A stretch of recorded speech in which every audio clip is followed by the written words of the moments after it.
Hello, everyone. Welcome to the Fury of the Mad Monarch. Today I have James Galizio. You pronounced it as about as right as most people do. Good job. Oh, nice. Yeah, I got him over from Tech Raptor, and today we'll be discussing Final Fantasy Explorers. I don't know why I keep forgetting it's called Final Fantasy Explorers. Probably because you don't do much exploring in it, but All right, for anyone here who doesn't know, Final Fantasy Explorers is essentially a kind of Final Fantasy take on Monster Hunter. At least that's what I was hearing. I was never really that into Monster Hunter. I played the original like back on the PS2, I think, when you had to have the hard drive hooked up. oh wow. Was that the first one? Yeah, the first one was on PS2, and there was only one of the PS2 games that came west, so you had to play the first one. Yeah. I'm a big fan of the Monster Hunter franchise, so So yeah, I'm just kind of having to take everyone's word that this was like a Monster Hunter type game. But yeah. Is there any points you'd like to start off with on this game? me? Or are you Yeah. asking chat? Oh, I'm asking Um, you. There's no viewers yet. It's most people seem to watch this after it goes up because I don't really have a set schedule for anything. yeah, that makes sense.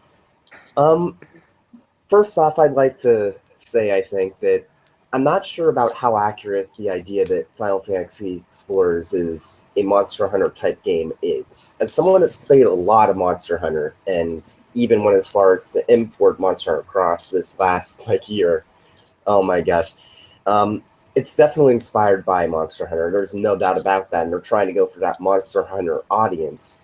But I think that it's probably closer to something like Fantasy Star Online or Fantasy Star Portable or one of those games. Have Another you set played of any of games I those never games? played. Oh, have I played any what? Any of those games? No? Okay. Yeah. I've played one of the Fantasy Stars with a friend. I think it was on GameCube. That was Fantasy Star Online. So that's basically the type of game that I think Final Fantasy Explorers is more like. I think that sounds right. I don't really remember anything about the Fantasy Star though, so I'll just defer to you on that similarity. Yeah. Basically, the main difference is that Final Fantasy Explorers and I guess Fantasy Star Online and Fantasy Star Portable, they're RPGs, but they're not really action RPGs like Monster Hunter is. I'm sure you noticed it. Like Monster Hunter, you can dodge, you have attacks. There's no real cooldown. There's no skills to speak of. It's just action. Whereas Final Fantasy Explorers, you only have a basic attack button and then you have skills on cooldown. So it's kind of like an MMO in that aspect. Indeed, like there's a lot of attacks you can see coming like, okay, move out of the way. And yet it's hard to actually get out of the way and you'll get hit anyways, even if you notice them. Yeah. Yeah. But no, like Uh, I was hesitant when I actually picked this game up. It looked like it was just here's a bunch of old fan series stuff like you can dress as Cloud and Sephiroth and all this. And I was kind of worried there'd be like no actual meat to the game. I think I was kind of right on that. uh, Yeah, I'm still not completely sure how I feel about the game. I do think it has a lot of issues, and that's why I thought that it was an okay game and not a good game. But I'll be honest here. I've never played a Final Fantasy game like mainline series title. Like never. So when I got the review copy of Final Fantasy Explorers, and literally no one else wanted to have it, and I was like the one guy that plays on the 3DS and handheld, so I was like, well, shit. I guess I'm gonna have to review it this time. Um, I mean, I knew about the series and I've played Bravely Default, so at least I understood the job system. But yeah, crucify me if you want. I just never got into Final Fantasy when I was younger, so maybe it was a fresh perspective to play the game and not really understand the fan service. So I was able to kind of go past that and see what the game itself was like. Um, in that case, I think that the game, the main problem with the game is the fact that it seems like it's kind of uninspired to a degree. It seems like it's trying to take the shotgun approach, if you know what I mean. Like, yeah, it's a game that's obviously marketed to players of Monster Hunter. If you've ever played a Monster Hunter game, you can see the similarities as soon as you get into the main hub. It looks almost exactly like a Monster Hunter town. And then you get into the gameplay, and even if the gameplay itself isn't that similar to Monster Hunter, you can tell that they were trying to push for that audience. And really, the only thing that's really different about how the game plays is the combat system. Like, you have the smaller monsters, you have the bigger monsters, you have the gathering points, you have the different separated zones. And it feels like, to me, Square Enix was going for that audience. I think that everyone can kind of see where that's coming from. Yeah, I can definitely see they were going for the audience, but I think the problem with the gameplay is a bit different than that. Like, when you see like how many options you have for customizing your guy, all the different abilities, and actually take some time to play around, there's a lot you can do out on the field in terms of combat, but all of like the like non-boss mobs and enemies can just be mowed right through with no thought. So you have all of these options, but none of them really matter. Well, that's the same thing with Monster Hunter. The only monsters we're going to really be having any trouble with are the bigger monsters in Monster Hunter. And really, the smaller mobs are just there for, well, not really grinding, because neither game has grinding, but for getting materials. And if there's a bigger monster, it's supposed to annoy you. But I remember when I was first kind of playing Final Fantasy Explorers that, and this isn't really that big of an issue with the Eidolons, or however you pronounce that, but with the non-Eidolon boss monsters, like the first dragon you fight, I was like, okay, let's see how this AI is. So I just kind of strafed around it for like 2 minutes, and it didn't really do shit. And I was like, wow. Like, I mean, if you're staying a far enough distance away from it and just strafing around, it won't do anything. Like in Monster Hunter, the monsters are constantly on me, and that's, I don't know if that's really anything significant for the game, but it's definitely something that I noticed that kind of stood out to me. It can be Not to, significant depending on how you're or what you're trying to make. Like, again, as you said, they were clearly trying to get some of that Monster Hunter crowd, but the problem is the fights in this are so easy. I and don't simple. see how much of it's actually going to appeal to that crowd. Because anything I have seen on Monster Hunter, even though I don't play it, is like those bigger fights take a lot more effort and planning to actually take down. Oh yeah, totally. Especially Monster Hunter 4 Ultimate. I mean, the addition of the vertical combat just made things completely different. Completely different. Um, I will say this for Final Fantasy Explorers: it shines the most in multiplayer, which is why the issues with the multiplayer are so much worse. And I think you know what I'm talking about. Not just the fact that it slows down to a crawl in certain circumstances. To anyone that hasn't picked up the game yet, or maybe just picked it up recently, do not play that rank. Is it rank 2 or 3 that has that mission that's basically kill 10 dragons? Don't play that online. You will Don't regret it. play that offline. It still drags. Oh yeah, you're right. I mean, just holy shit. I got a group of 4 people in, and oh my god, it was the slowest, most excruciating, most mind-numbing. Oh my god. Okay. Like, I had to make note of this when I wrote up my review for it, but I don't know what's up with my 3DS, but I couldn't get it to connect to my router.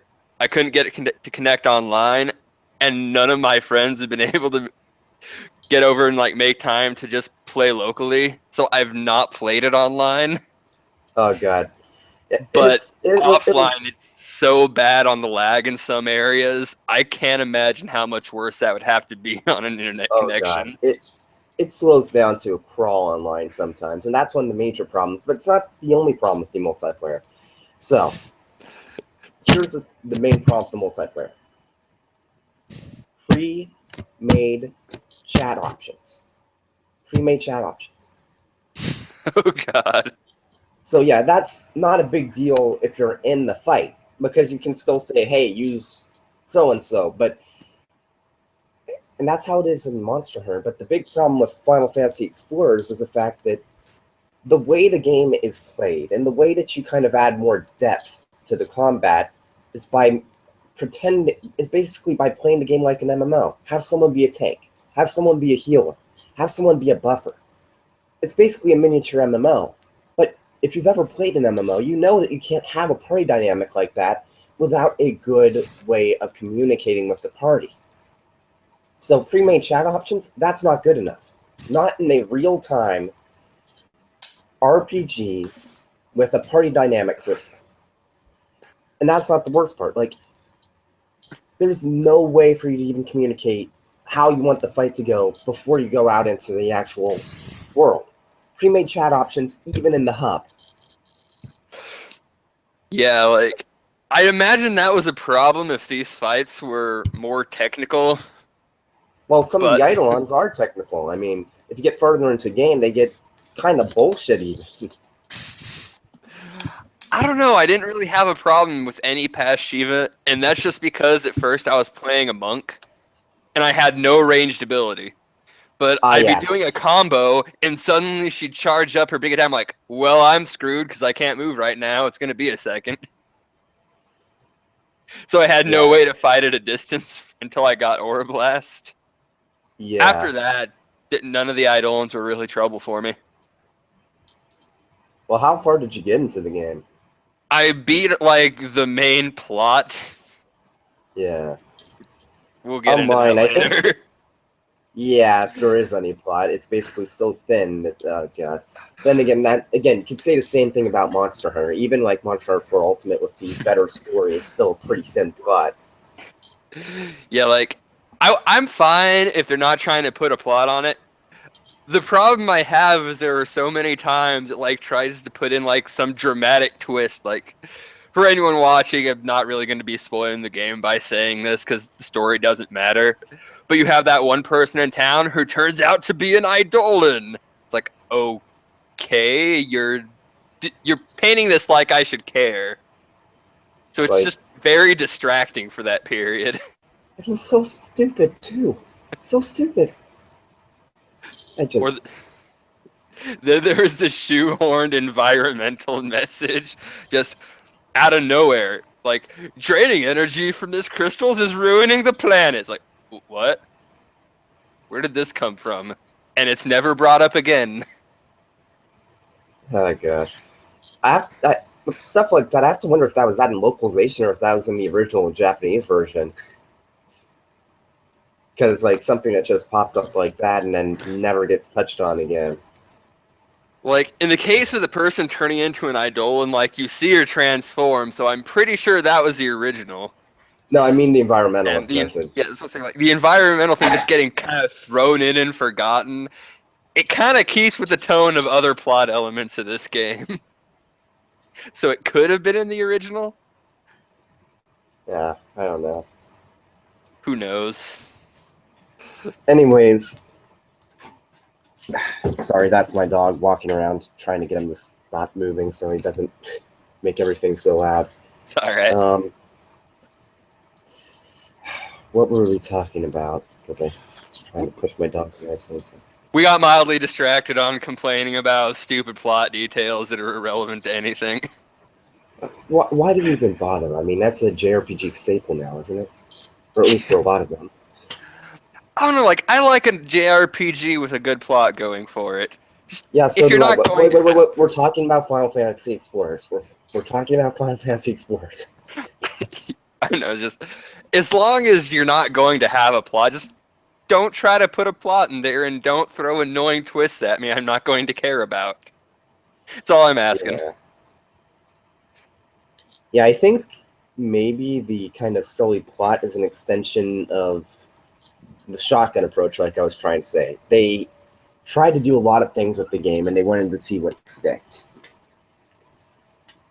I almost think it's more they feel it's a Final Fantasy title, they're obligated to try to put a story in there. True, I mean, they had the same crap with Dissidia, even though that was basically a fighting game. In defense of Dissidia, there is actually a lot of really interesting stuff going on with the story, Oh yeah, even if it definitely. wasn't handled all that great. Yeah, I really like Dissidia, but again, Explorers, God. Um, Yeah. I think one of the main problems I have with the game, besides the combat, is how, until a certain point in the story, how samey the environment seems. Like, there's no real difference in where you're fighting something in, especially the Eidolons, because past a certain point, they're the places you fight them in is basically going to be the same circular kind of arena. Yeah. I Like, think, as you're saying, oh, I was saying, like, one of the problems, like, once it gets to that point later in the game, like, you're seeing a lot of the missions, like, go fight Shiva. Okay. A mission later, go fight Shiva. All right. One of the submissions, defeat Shiva 10 times. What? How many okay, times yeah. do I have to fight Shiva? Nothing changes from fight to fight. Except maybe her attacks, I think, hit harder in the later ones, but so many repeats of the exact same Eidolon fights. Yeah, and I'm not sure if I just didn't notice, but I don't think as you go through the ranks they even get any new attacks, do they? I don't remember seeing one that they don't use the first time you fight them. Yeah, that's another thing about Monster. You're fighting the same monsters a lot of times, but you're fighting them in different areas, and they can move, and they're just much more dynamic fights. And then once you go up a rank, they learn new moves. So like that's another problem with this game is that the bosses stay the same. In Monster Hunter, yeah, they're similar, but they change enough that they're still fresh when you fight them the next time. Indeed. Like, I wouldn't be so upset if they didn't just make the game shorter if you're going to repeat the same boss fight so much. It's like, was there ever any boss fights where you had to fight more than one Eidolon or more than one big enemy at once? Not really. Like, I That's played a few missions that unlock, like, after you beat the main plot. You'll well, get one, like, go kill Odin here, and then go kill this other one in the time frame, but I never saw one where you're fighting multiples at once. yeah, Maybe that unlocks later, but that's a lot of time you'd have to put in to get to that point. oh god, it's bad enough that it takes like, how long did it take you to get to the trance system for the trances to unlock? I don't even remember. It's It took a too while though, didn't long. it? Yeah. Like, I was gaining all of these, like, enhancements to my attacks for trance gauge boosting, but it was like, what's I a thought trance the gauge? well, I knew what it is because Square Enix sent out like a PDF with stuff explaining the battle system when they sent out the codes. But I was waiting to get it. It's like, oh my gosh, it's been 8 hours. When am I going to freaking get this? What you mean, rather than including it in the game, No, I mean the it's in the. PDF? Well, there is the tutorials like at that one guy near the gate. Oh yeah, I forgot about him. Yeah. But no, like, I do like a lot of the things they tried to do, like with how you can customize all the different abilities, level up different aspects of them. Like, this one will do, you can raise combo boost, so it does more damage the higher a combo you've built up. You can Yeah, have some attacks do like bonuses to your trance or surge gauges. It's like, these are all very fun things you can do. There's a lot of ways you can customize your guy. It just doesn't feel like any of that matters. and then there's also the fact that even if you wanted to customize in a specific way, yeah, depending on where you go into trance, it'll affect what sort of mutations you might get. But even then, it's randomized to such a ridiculous degree that it's pretty much impossible to go into minute details for what mutations you want to get. I found that quite easy. It's just you need a lot more patience to do it than you otherwise should have.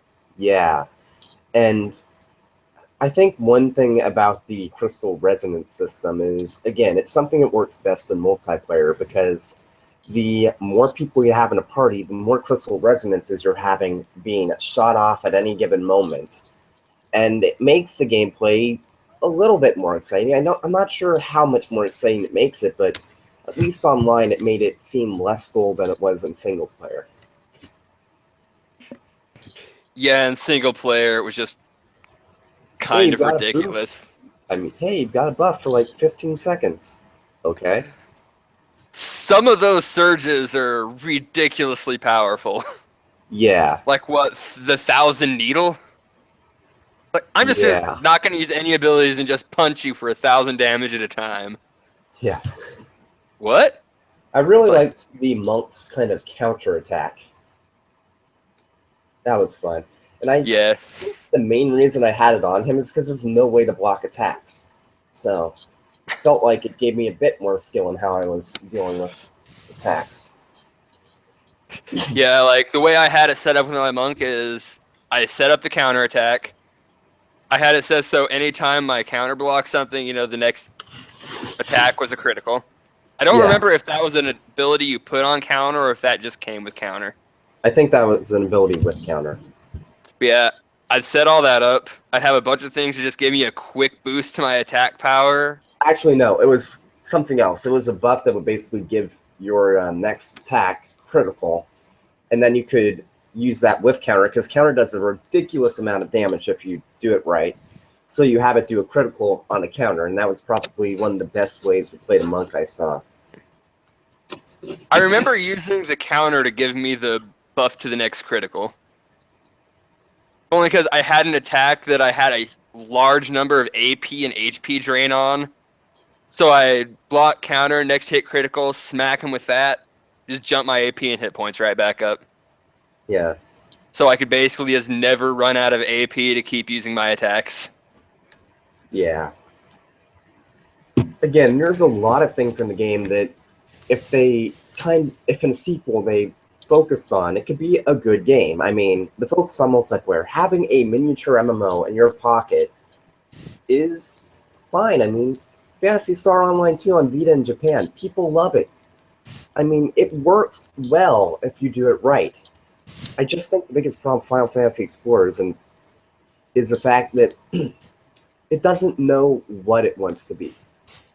Like, it knows it wants to be Final Fantasy fan service. That's all it's completely sure about. It does do very good with the fan service, though. A lot of those costumes look awesome. Yeah. That's about all it does very well, though, I think. I mean, some of the music is great, but that's kind of to be expected because Square Enix has so many good composers. It would kind of be insulting if the music wasn't at least okay. Oh no, like I mentioned this in my review, like this was not a fair criticism because I couldn't really get into the music, but it's not because the soundtrack was bad or anything. Like if this were anything other than a Final Fantasy game, I'd have enjoyed the soundtrack. But it just felt lacking compared to anything else they've done. Sorry, just a second. I need to let my dog out. Alright. Alright. Good thing about the laptop, I can bring it with me. Anyways. Yeah. I'm not saying that the soundtrack was something that I'm going to buy or I'm going to listen to, but I thought that some parts were really good. I mean, it was memorable when I was first going to fight that red dragon, and as I was kind of climbing up the hillside to where it is, and the music was coming on, and it's like, yeah, that's actually really, really nice. It fits the mood really well. And then the combat actually started. I was like, oh my gosh, this is so freaking boring. Yeah, as I said, were this anything other than a Final Fantasy game, I think I'd have enjoyed the soundtrack more. I was expecting more than what I got in that regard. Okay, I think we're being a bit pessimistic here. Is there anything else that we can talk about good? I don't know, like as I said, a lot of things are good about this game. It's just the execution was so bad, a lot of that didn't matter. Yeah, I think it kind of... I'm not sure if you've read my Monster Hunter 4 Ultimate review that I put out last year, but... I did not. Okay, so one of the major themes about that review was the fact that everything in Monster Hunter 4 Ultimate pieced together to make the entire game much more cohesive. And that's one of the big things I really liked about that game. Like the expeditions, well, you'd get new weapons to use on hunts, and you'd also get guild quests that you can do online. And then if you do guild quests, you get more weapons, and it all worked together really well. And I really liked how that game managed to have a lot of features, but add them together. Final Fantasy Explorers, half the features could be cut from the game, and I honestly would feel exactly the same way about the game as I do now. I mean, you know what I mean, right? Oh yeah, I know exactly what you're talking about there. It's like, is there any point, and I mean any point whatsoever, that we had to unlock the airship in the first place? Because once we unlock it, there's no reason to go through the regular gate ever again. And we unlocked it so early. It was just like, it just seemed there for the plot. And I mean, it's a small thing, but I'm just using it as an example as I'm trying to think of something else. Like, it had something on my mind, but Like, that's one of those things, again, like, it's a Final Fantasy title, of course you need an airship. It's just there out of obligation more than anything else. yeah. And it'd feel weird if the town didn't have a front gate you could leave through. Yeah. So kind of pointless from any kind of mechanical standpoint. It's just obligation to keep it in, I guess.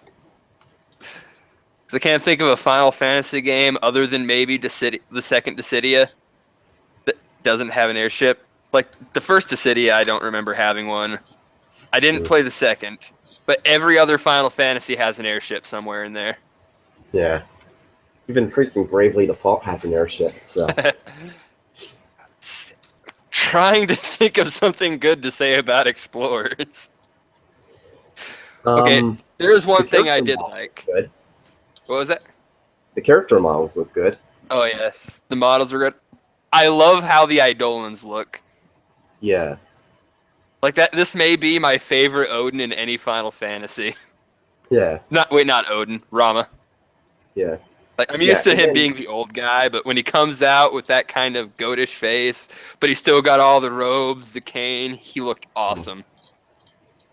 Yeah, again, the actual character models looked great. Just makes me wonder, though. I mean, besides the character models, and you're only seeing like one of them at any given time, besides your party, which isn't really that detailed, anyways.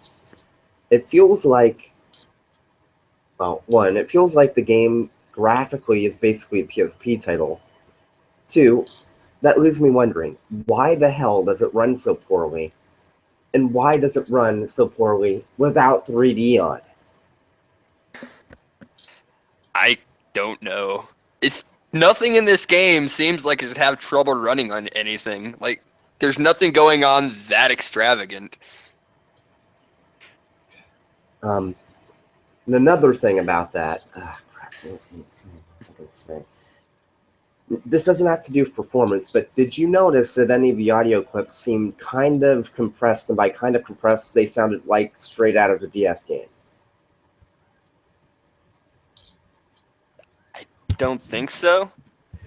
It all sounded fine to me when I was playing through it. Yeah.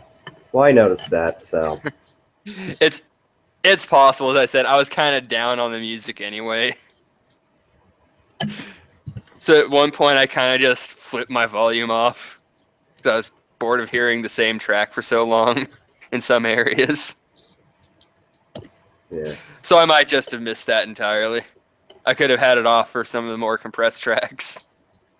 No, I'm not talking about the music. I'm talking about the voice tracks, like in the town. Yeah, I'd stopped listening to the voices too after so long. Yeah. I didn't think the voice acting was very good in this one. It wasn't bad or anything, but I don't think anyone actually cared about this job. Yeah. I think maybe all the localization budget just went into translating the text, because regardless of anything else, there was a shit ton of text in this game. Yeah. For a game that really has nothing to tell you, it there's a lot of talking. Yeah, I mean, it's the same in Monster Hunter. I mean, you have all those item descriptions, you have the item names themselves, you have the equipment. I mean, it makes sense there's a lot of text. Like one thing I can actually say I think the game did pretty well doing is like with your quests, subquests, like when you go out on your quests, you can be clearing out objectives for your subquests. Like when you're grinding up materials and whatnot, you can simultaneously be grinding up like the sub effects of your abilities, whatever you would call those. So you're never just out there doing one thing at a time. You're kind of getting multiple things done at once. So there is a bit of synergy going on there that I appreciated. Yeah, I thought that was one of the stronger parts about the quest system, too. Now, if only the quests were less boring, that might have made a difference. Yeah, again, I think it all hinges back to the fact that it's a multiplayer game. It's not a game like Monster Hunter where it's basically single player with a multiplayer component, and it can be just as fun offline for different reasons. But no, Final Fantasy Explorer's battle system is multiplayer focused from its very core.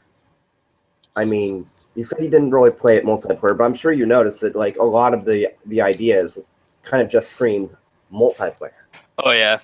Hence why they have the kind of monster ally system for if you're playing it by yourself, so you have the AI companions. Yeah. I thought that idea was kind of interesting, but I don't think they did enough with it. It was all right, because again, that's kind of how I ended up playing through, because I didn't have the chance to play the multiplayer, and it works fine. Like, it's nothing to write home about, but it gets the job done. A lot of Yeah. different monsters you can get, so you can have a pretty decent variety of people. Yeah. Just a second. My Right. dog freaking scratched on my door to be let back in.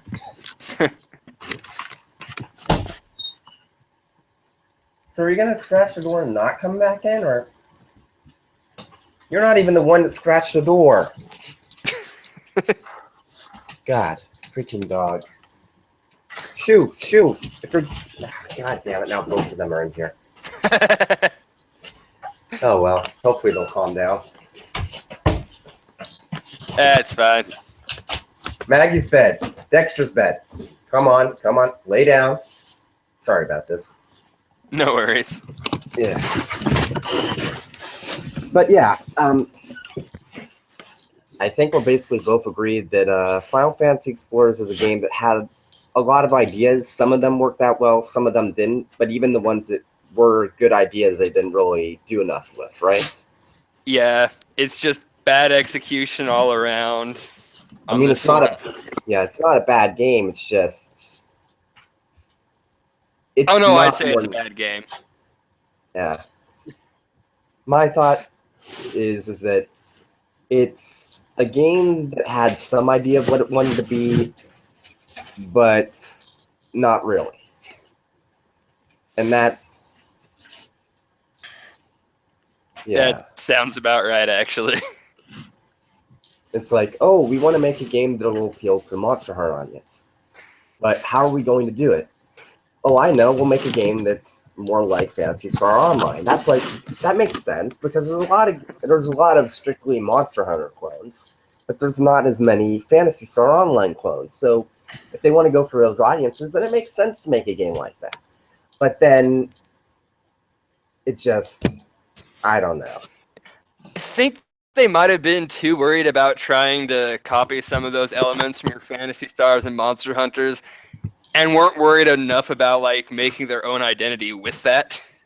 Yeah. They just kind of reskinned it as Final Fantasy. Yeah. Like, again, if it wasn't for the Crystal Resonance system and there was more than...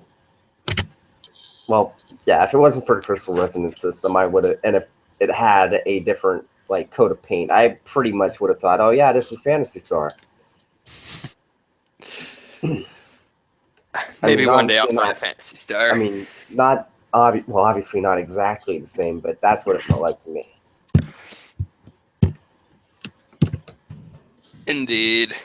That sounds about right. Again, I can't comment too much because I've not played a Phantasy Star in years, but Yeah. oh, I was hoping there'd be like more good to say about this game, but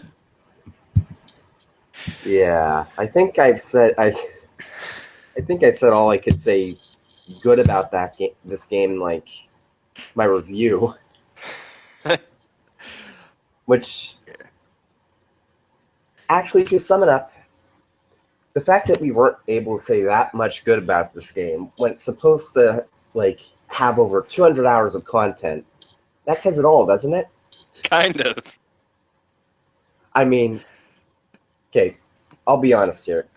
Some of the people I played online with before launch, some of them got some of them got review copies, some of them got the game before launch, but apparently the game also leaked online ahead of time. So some of the people I was playing with didn't actually pay for the game, and they were saying, "Oh my gosh, I regret downloading this." Basically, what they said is that I've put like 10 hours into this game today, but I'm not having fun. I can't stop. I'm not having fun. I hate it when you get to that point playing some games. You're like, I don't like this. Why am I still playing this? I am 30 hours in. Why have I not started playing something else? Yeah. Honestly, though, it's probably best for the game's review that I was able to play with those people in the first place, even if kind of ironic that Pirates actually made the review a better review because I was able to actually try the multiplayer with them. Wasn't for those Pirates, I probably wouldn't have been able to get a review in because I have friends that are reviewers, but they don't get the same review copies I do, and it's like, Yeah, I can imagine like games like this could be very hard to review before launch because you need to be on schedule with some other people who have review copies so you can actually try it out. oh god, Monster Hunter 4 Ultimate was a pain to review. I loved reviewing it because, again, I love Monster Hunter, and getting to review a Monster Hunter game was like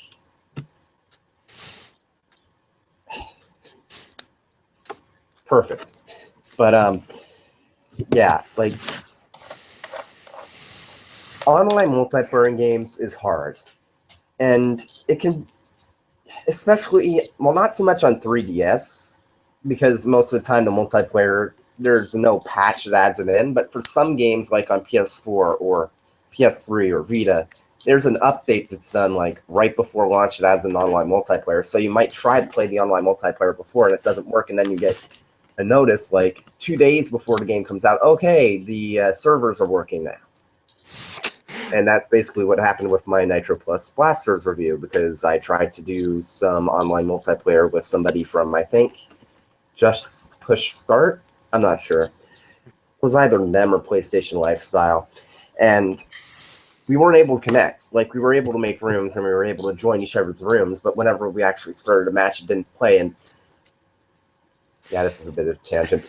It's basically, online multiplayer is probably one of the hardest parts about reviews. Oh no, I wouldn't worry about that being a tangent because it's probably more interesting than anything you could say about Final Fantasy Explorers. Yeah, maybe. But no, that seems like a horribly inefficient way to like handle review copies. Is here, take this. Can we play online? No, it's an online focused game. I'm sure you'll manage. Yeah. I don't Sure, get PR companies. I'm sure it's not as big of a problem if you're in like a bigger site where you can get 2 review copies and you have 2 people that are on the review for multiplayer games, but there's only so many of those sites out there. So I'm not sure how much that would matter, like if you can't connect to like their online servers though, unless they well, let you create your own private servers to play on. I'm more talking about local play in that case. Yeah. Then I again, guess it depends on if you can do local play on the game or not then, yeah. which sadly is not a guarantee these days. Oh gosh. I miss the days of couch co-op. Yep, the Wii U's disappointed me in many ways, and so is Nintendo of America. But one thing I definitely can say the Wii U did right was local multiplayer. I'm torn on Nintendo sometimes. Like, sometimes they do like some of the greatest things out right now with their local multiplayer. I love the Nintendo Direct stuff they do. But then there's all the other crap they do, like the YouTube stuff, the bizarre censorship choices. Yeah, if we started talking about localization changes, we'd be here all night because I have a lot of different opinions on it. And it's like, as someone that's actually talked to some of these people, like in the localization industry, like I've talked to people from NAS America, I've talked to people from Nintendo of America, I've talked to people from Atlas of America, I've talked to people from, well, not really people from Sega of America, but I've talked to their PR reps. So, and XE, of course.